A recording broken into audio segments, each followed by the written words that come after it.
Good afternoon, Honourable Minister. We are here today to discuss the outcome of your meeting with the President of the PSA, Mr. Watson Duke.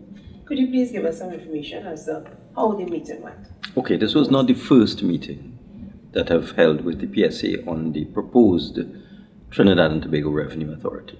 We've met before, but the meetings were suspended because there was an issue as to whether the legislation to create this authority required a special majority.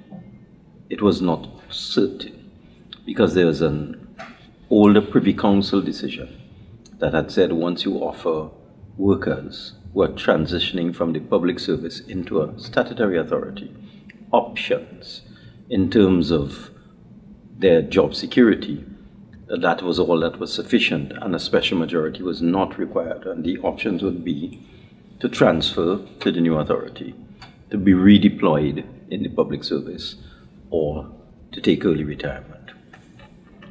But I wasn't sure about it because there are certain categories of staff in customs and inland revenue, which are the two main entities that would be merged to create the revenue authority, who have coercive powers.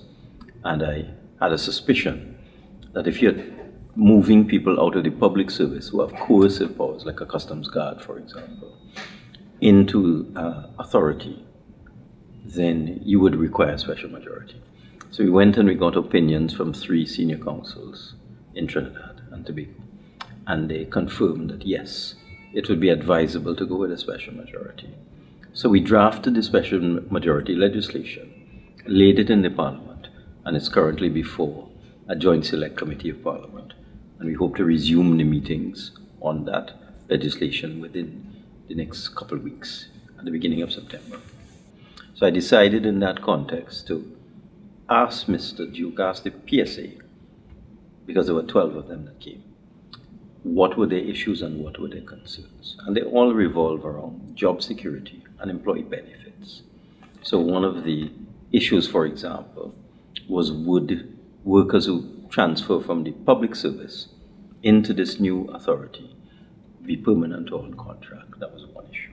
Another issue was what about the health plan that they currently enjoy in the public service? What about their pension? Because they currently have a non-contributory pension as public servants.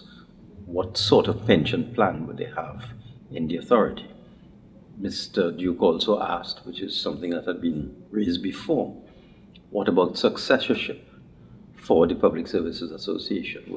Would the union's majority representation of the workers transfer automatically into the new revenue authority?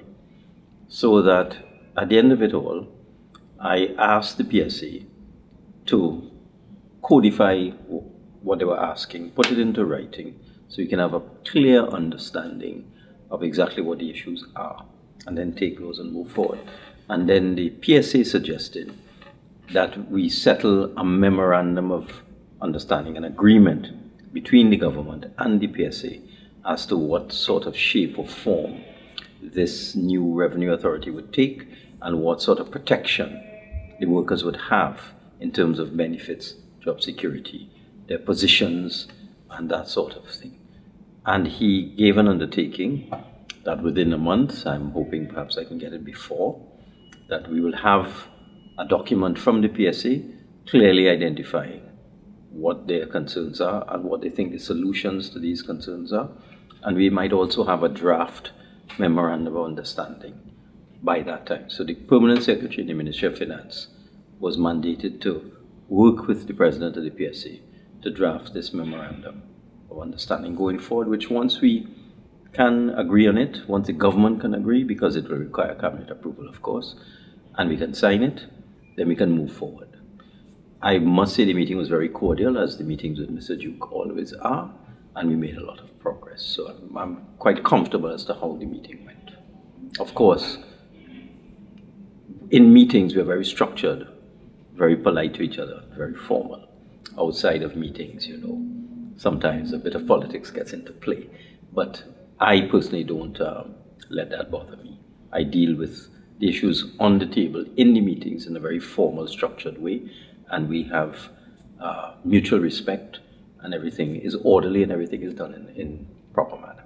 Everything is to see what can be done to give the workers that sense of security and comfort that they will need, while we achieve our objective of a more streamlined and far more efficient revenue collection agency, so that we can use whatever additional revenues we collect for the betterment of everyone in Trinidad and Tobago.